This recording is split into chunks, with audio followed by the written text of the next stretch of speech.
지역 이슈를 속 시원히 풀어보는 헬로 이슈 토크입니다. 서울 2호선 연장선인 대장 홍대선 우선 협상 대상자로 현대건설 컨소시엄이 지정됐습니다. 민간 투자로 진행하는 이번 사업은 총 1조 8천억 원 규모인데요. 현대건설 컨소시엄이 단독으로 입찰에 응했습니다. 인천에선 청라 연장 사업에도 탄력을 받게 됐다는 분석입니다. 오늘 자세히 이야기해 보도록 하겠습니다. 함께할 두 분 소개합니다. 이도영 청운대 연구교수와 박정산 전 부천시 의원 나오셨습니다. 안녕하십니까? 네, 안녕하세요. 반갑습니다. 네, 일단 그 현대건설 컨소시엄이 우선 협상 대상자로 지정이 된 내용인데, 일단 애초에 이제 민간 투자를 먼저 제안한 바 있잖아요. 네. 일단 어떤 조건이었는지 그 개요부터 좀 살펴보고 시작하겠습니다. 이제 지난 2월 9일 이제 현대건설 컨소시엄이 이제 대장 홍대선 우선 협상 대상자로 이제 선정이 됐잖아요. 근데 2021년도 하반기에 사실은 이제 재정을 투입해서 하려고 했던 이 사업이 네. 되게 지지부진했었습니다. 그런데 이제 현대건설이 이제 민간 제한 사업을 이제 국토부에 제안하면서 그게 이제 건물사를 타고 또 그 지역에 이제 더불어민주당 서영석 국회의원이 되게 노력을 많이 하셔가지고 결국 이제 이렇게 추진이 됐는데요.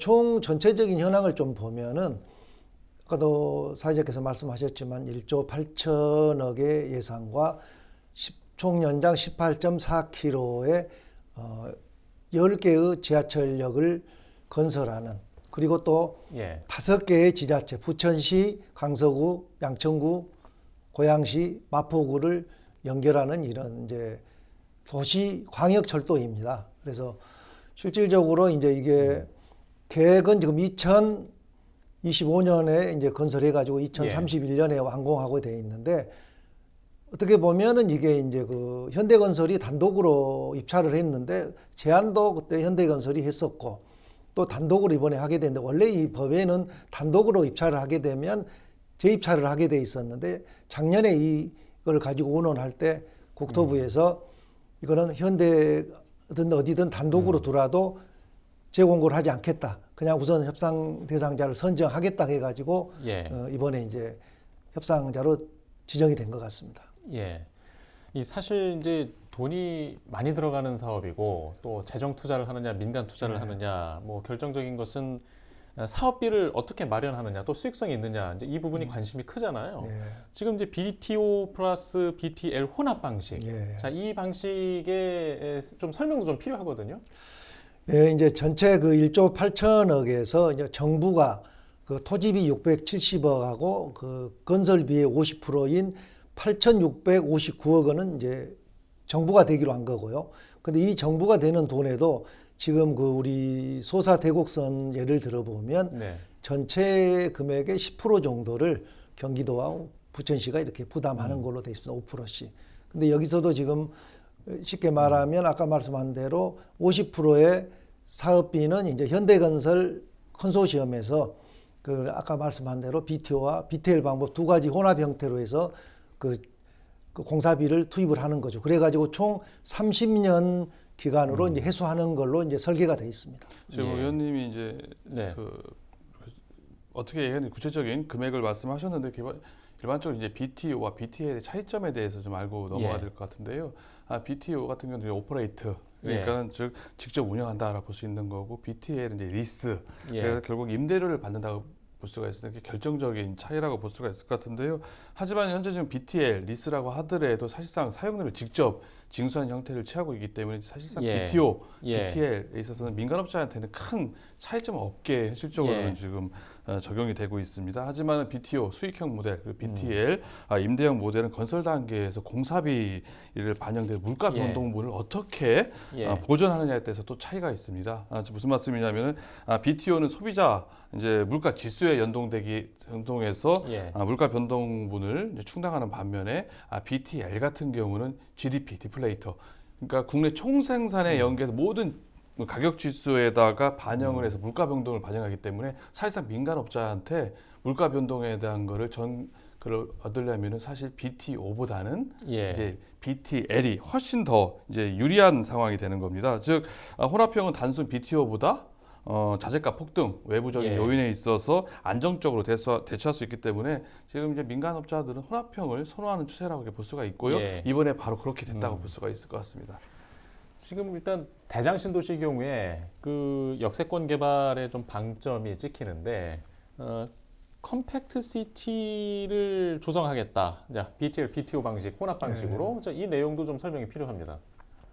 지금 이제 그 대장 홍대선이 이제 민간 제한 사업으로는 처음이거든요. 국내에서 처음으로 하고 있는데 이제 그러다 보니까 이제 염려들이 되게 많거든요. 민간 사업을 하게 되면 되게 예. 그 운임이나 이런 사업비에 대한 보존이 있기 때문에 이게 좀 정부에서도 되게 나름대로 이제 주저하는 부분들이 있었는데 이번에 이거는 이제 실질적으로 그런 시민들의 부담을 완화시키기 위해서 역세권 주변, 그러니까 지상 공간에 뭐 주거 공간을 만들든지 아니면 상업 시설을 만들어 가지고 고밀화해 가지고 거기에서 어떤 수익을 내는 그런 모델도 만들게 되면은 그 민간 그 운임 부담이 줄지 않겠느냐. 그런 형태로 해서 이제 컴팩트 시티를 추진을 했는데 실질적으로 전체 그 역사를 보게 되면은 대장 신도시 같은 경우는 사실 고밀하기가 어렵지 않느냐 이런 생각을 합니다. 왜냐하면 공항 주변이어 가지고 그렇죠. 이미 고도 제한이 있고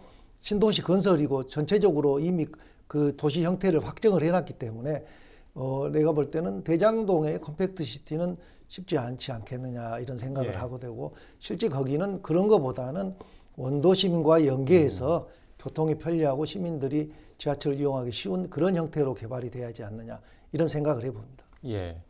근데 이제 사업성을 확보하려면 초고밀화는 뭐 당연히 예측할 수 있는 거잖아요. 예. 불가피할 것 같은데 뭐 어떻게 생각하세요?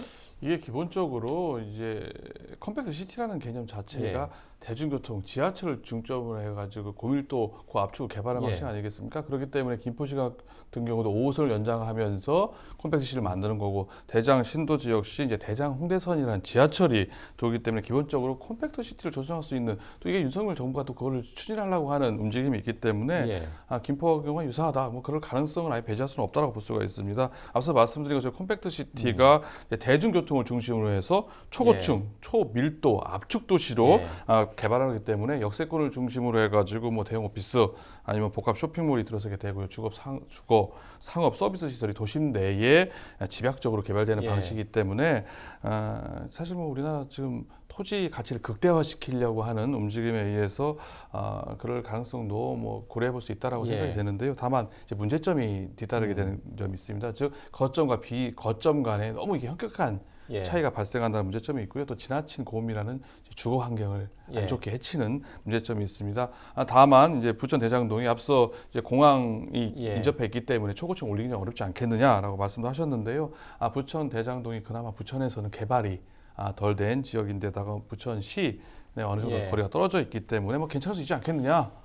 라는 지금 반론도 있긴 합니다만은 이제 컴팩트 시티가 갖고 있는 기본적인 문제점들이 많이 있습니다. 뭐 한계익이 떨어진다거나 이게 올라가면 올라갈수록 이게 값싸게 공급되는 게 아니거든요. 그거보다 더 비싸집니다. 그렇기 때문에 서민 대중들을 위한 주택 해결에 있어서는 부적합한 모델이라는 그런 얘기도 있고요. 또 직주 근접이 아닐 경우에는 이제 수평 교통 이용 비용이 줄어드는 게 아닙니다. 결국은 그대로 많이 들기 때문에 이런 문제점에 있어서는 대장 신도시도 뭐 문제가 있을 수 있기 때문에 좀 더 지켜봐야 되지 않나 생각이 됩니다.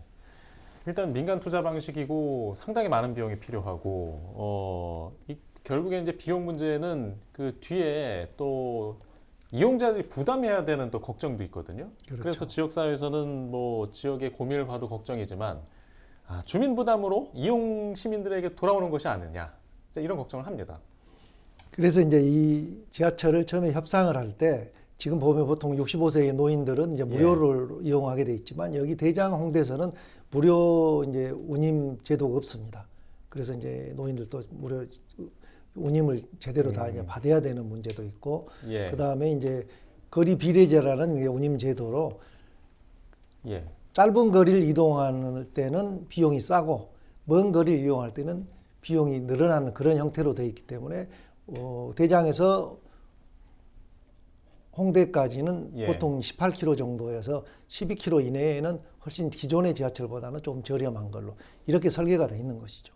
이제 요금이 지금껏 우리가 경험했던 그런 요금과 이제 앞으로 다른 세상이 될 것 같아요. 그런 우려들이 많죠. 뭐 지금 의원님 말씀하신 것처럼 이제 이용 거리 비례 방식 65세 이상에 대한 무임 운행이 없게 되는 거에 대해서 뭐 괜찮지 않겠느냐, 부담이 좀 줄어들지 않겠느냐라는 말씀을 하셨는데요.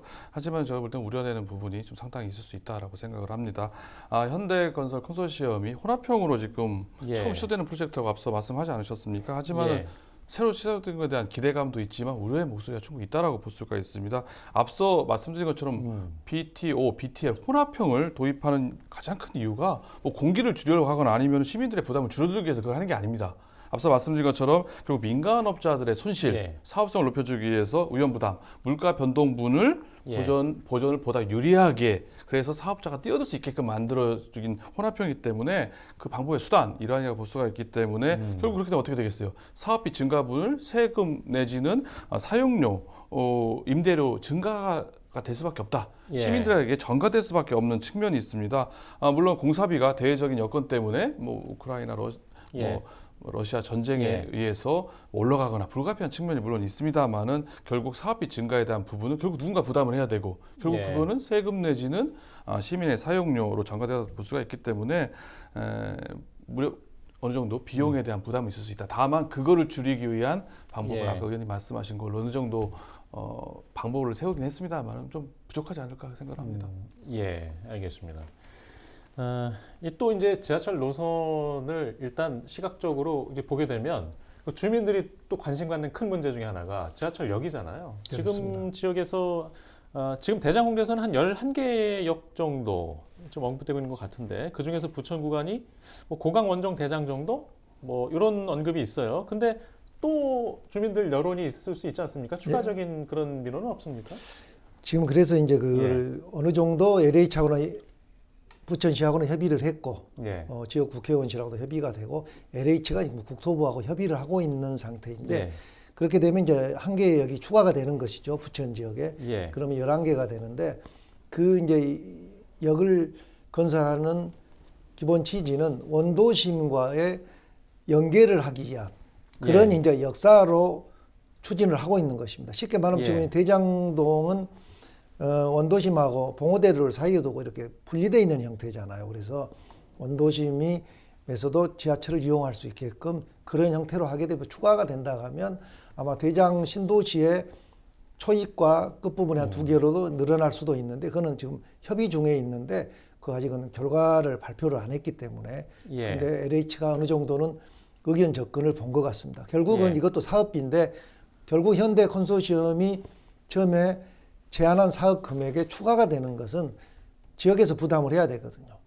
근데 결국 이 부담이 부천시의 부담보다는 LH가 신도시를 건설하고 있기 때문에 신도시 안에 건설이 된다고 그러면 LH가 부담하는 형태로 이렇게 추진이 되고 있지 않느냐 이런 생각을 하고 있습니다.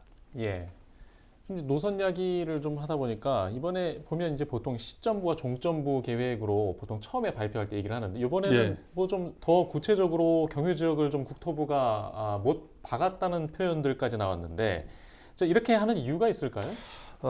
좀 이례적으로 할 수가 있는데요. 이번에 국토부가 상세 경유 지역을 못 박았다. 이게 보긴 좀 어려울 것 같고요. 지난해 9월경에 국토부가 대장 홍대선에 대한 민자 철도 사업 추진하겠다라고 이렇게 보도 자료를 배포를 하면서 이제 부천시를 비롯해서 마포, 뭐 강서, 양천 그리고 고양시 덕은지구를 직접 언급했기 때문에 그게 나오는 볼 수가 있습니다. 당시 대장 홍대선 지나는 대략 노선도를 또 보도 자료에 첨부를 했었거든요. 하지만 정거장 관련해서는 최초 제안자인 현대건설 컨소가 제안한 11개소가 있었기 때문에 그 노선 특성을 그렇게 언급을 했기 때문에 이렇게 노선이 나왔다고 볼 수가 있는 거지 무슨 뭐 국토부가 못 박았다라고 보긴 좀 어려울 것 같고요. 처음부터 현대건설이 제안한 노선이고 현대건설이 11개 정거장에서 지역에 하면서 볼 수가 있기 때문에 현대건설 입장에서는 뭐 온실의 폭이 좁아졌다고 보기보다는 기존 계획대로 제안서를 낸 거고 추진한다 볼 수가 있을 것 같고요. 앞서 의원님 말씀하신 것처럼 일정한 요건 하에서 수익자 부담 원칙에 의해서 비용을 댈 경우에는 협의회에 의하면은 정거장을 신설할 수가 있거든요. 법에 의해서. 그렇기 때문에 정거장 수는 그렇다 하더라도 차후 늘어날 수 있다라고 볼 수 있을 것 같습니다. 예, 일단 대장 홍대선이 그 국가철도망 계획에서 확정된 이후 지금 그 2호선 연장을 바라왔던 인천 시각에서 예. 지금 청라 연장선의 조건부 추가 검토 사업으로 또 반영이 됐어요. 그렇죠. 지금 그래서 인천에서 기대감이 상당히 높아졌잖아요. 그렇습니다. 서울 2호선 청라 연장 사업의 선행 전제가 네. 되는 게 바로 대장 홍대선 아니겠습니까? 근데 그게 가시화가 되면서 인천에서도 2호선 청라 연장 사업에 뭐 탄력이 붙을 것으로 예상이 됩니다. 앞서 말씀하신 것처럼 제4차 국가철도망 구축 계획에서 대장 예. 홍대선이 사업이 확정된 후에 관계 지자체, 민간업체 협의를 거쳐서 최적 대안으로 뭐 추진한다라는 부대 의견이 달렸기 때문에 즉 노선 협의를 잘 마치게 될 경우에는 추가 검토 사업이 아니라 본 사업으로 추진할 수 있기 때문에 인천에서는 뭐 적극적으로 예. 나설 수밖에 없다 볼 수가 있습니다. 그렇기 때문에 인천시에서도 지난해 3월에 용역에 이미 착수를 했고요. 그 결과가 이제 곧 다가오는 3월달에 예. 이미 발표될 예정이고요. 서울 2호선 예. 청라 연장에 청신호가 켜졌다 이렇게 볼 수 있을 것 같습니다. 지금 차량 기지 위치라든가 방향은 지금 어떤 형태로 정리되고 있습니까? 지금 현재는 이제 실질적으로 지금 계획돼 있는 거는 대장에서 홍대선이잖아요. 이제 청라 연장은 없었던 이야기였었기 때문에 지금 현재로는 이제 부천과 예. 강서구와 이제 중간 지점 김포공항 그 주변으로 이제 지하로 차량 기지를 건설하기로 돼 있습니다. 그렇게 돼 있고 지금 그렇게 추진을 하고 있기 때문에 예를 들어서 추가가 된다 하면 그 문제에도 다시 검토가 돼야 돼 버리는 상황이 되거든요. 그리고 지금 현재 열차 운행도 4량짜리로 이렇게 운행을 하고 있는데 예. 만약에 연장이 되면 예를 들면 이용객이 늘어난다면 이게 5량, 6량짜리 예. 열차를 운영할 수 있다면 역사 건설할 때부터 거기까지 대비해야 될 거고 그렇게 된다 하면 만일에 이 비용과 차이가 날 수도 있고 건설비가 지금 계획했던 것보다 더 많아져 버릴 수도 있기 때문에 이런 게 전체적으로 검토를 해야 된다고 생각을 하고 인천에서 지금 추진을 예. 하고 있는데 예. 결국은 5차 국가철도망 계획에도 아직 포함이 되지 않았기 때문에 예. 그것도 포함이 돼야 되고 또 비용 문제 이런 게 전부 이제 추가가 돼야 될 것 같은데 현재로는 2025년도에 시작하는 거는 아마 그거가 상관없이 추진이 되지 않을까 이렇게 생각을 하고 있습니다. 이게 좀 유동성이 남아 있나요? 글쎄요. 제가 볼 때는 좀 뭐 그렇게 의원님하고 좀 비슷한 의견입니다. 뭐 예. 우선 현대건설 콘소 측에서 예. 정거장뿐만 아니라 차량기를 모두 지하하겠다라는 계획 아니겠습니까? 대장 홍대선 이게 원래 차량기지가 대부분 시점이면 기점에 존재하게 돼 있는 거거든요. 근데 지금 이제 홍대 입구는 사실상 거의 어렵다고 볼 수가 있기 때문에 어쩔 수 없이 대장 지구 외에는 달리 방법이 없다라고 볼 수 있는 게 현실적이라고 볼 수가 있습니다. 대장 홍대선이 2호선 천라 연장과 동시에 추진된다면 모르겠지만 지금 우선 시간적으로 우선 선후가 있기 때문에 이런 상황에서 현실적으로 대장지구 외에는 다른 지역, 뭐 청라라든지 이렇게 생각하기에는 좀 어렵다고 볼 수 있을 것 같고요. 다만 현재 양천구에서 신정 차량기지 이전과 신정지선 연장 문제가 있지 않습니까? 거기에서 올 초에 그 구청장이 이 대장 홍대선 차량기지를 신정 차량기지 연장과 신정 차량기 이전에 대한 후보지 중에 하나, 4개 중에 하나로 언급을 했단 말이에요. 그렇기 때문에 이제 그게 앞으로 논란이 될 수 있겠지만은 이제 대장 지구 내의 차량 기지를 얼마만큼 크게 하느냐, 이제 규모의 문제가 좀 기결이 되지 않을까 싶을 것 같고요. 물론 논란의 소지가 물론 있다고 볼 수 있을 것 같고요. 또 서울 지하철 2호선 청라 연장이 본격적으로 뭐 추진될 경우에는 물론 차량기지 문제가 다시 나오긴 하겠지만은 이거 좀 별개로 다뤄야 되지 않을까 이렇게 보고 있습니다. 예, 한 30초 정도 시간이 남았는데 지금 인천에서 이제 계양 신도시, 계양 박천역까지 좀 연장을 해야 한다는 이런 그 시각도 발생하고 있어요. 그거는 뭐 계양 신도시가 유일하게 3기 신도시 중에서 광역 철도망이 없다 보니까 그러니까 나온 거고요. 그러다 보니까는 이제 LH 인천시 계양과 적극적으로 지금 광역 철도망을 만들겠다고 하면서 2호선을 기존의 노선이 아니라 이제 박천을 계양 신도시를 거치고 박천으로 거쳐서 가겠다는 얘기인데요. 이렇게 됐을 때 발생하는 문제점은 기존에 있는 서운동 작전동 주민들이 이제 반발이 발생할 수가 있고요. 기존 인천 지하철 1호선과 노선이 중복되는 문제가 있습니다. 그 문제를 어떻게 극복하느냐가 있기 때문에 그 문제는 쉽지 않을 것으로 추진해본 즉 합니다만은 쉽지 않을 것으로 예상을 하고 있습니다. 예. 일단 인천에서는 좀 용역을 진행 중이니까요. 그 윤곽도 한번 지켜보면서 이해를 해야 할 것 같습니다. 예, 오늘 이야기는 좀 여기까지 하겠습니다. 시청해주신 여러분 고맙습니다.